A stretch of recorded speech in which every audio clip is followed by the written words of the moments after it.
मुंबईकरांच्या घशाला कोरड पडलीये आणि सभागृहात मात्र राजकारण पेटलंय।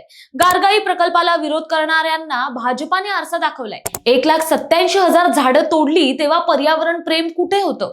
नितेश सिंगांच्या एका प्रश्नाने विरोधकांची बोलतीच बंद झालीय। पाहुयात मनपात नेमकं घडलं काय याचा विशेष रिपोर्ट।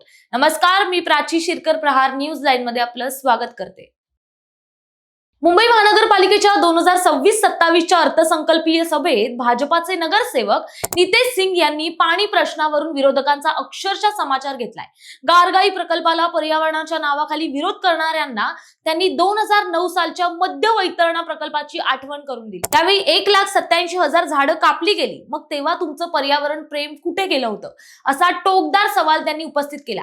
मुंबईतल्या भीषण पाणी टंचाईवर बोट ठेवत सिंग म्हणाले की आज नगरसेवकांना पाण्यावर भीती वाटते, भविष्यात पाण्यावरून युद्ध पेटेल की काय अशी स्थिती आहे। त्यांनी थेट कुर्ला विभागातील वास्तव मांडलं।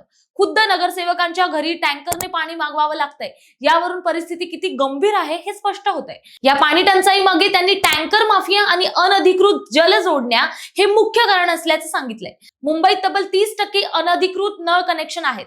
जर ही कनेक्शन कापली तर 700 दशलक्ष लिटर पाणी वाचू शकतं, पण प्रशासन एसी कॅबिन मध्ये बसून फक्त बघतो करतो अशी आश्वासन देत आहे, असा हल्लाबोल त्यांनी जल अभियंता विभागावर केलाय। टँकर माफियांची टोळी संपवण्यासाठी एकतर हे नळ तोडा किंवा त्यांना अधिकृत करून पालिकेचा महसूल वाढवा, असा स्पष्ट पर्याय त्यांनी मांडला। इतकंच नाही तर विहिरींच्या पाण्याचा आरओ प्लांटद्वारे पिण्यासाठी वापर करण्याची महत्त्वाची सूचनाही त्यांनी यावेळी केली आहे। प्रकल्पांना विरोध करण्यापेक्षा पाणी गळती आणि पाणी चोरी रोखण्यावर सर्व पक्षीयांचं एकमत होणं गरजेचं आहे। राजकारण बाजूला ठेवून मुंबईकरांची तहान भागवणं हे प्रशासनाचे पहिलं कर्तव्य असायला हवं। नितेश सिंग यांनी उपस्थित केलेले मुद्दे हे केवळ राजकीय आरोप नसून मुंबईच्या विदारक पाणी प्रश्नाचे प्रतिबिंब आहेत।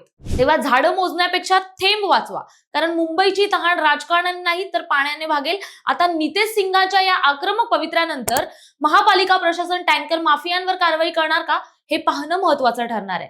तुम्हाला काय वाटतं हे कमेंट करून नक्की कळवा आणि अशाच नवनवीन व्हिडिओ पाहण्यासाठी प्रहार न्यूज लाईन चॅनलला लाईक, शेअर आणि सबस्क्राईब करा। धन्यवाद।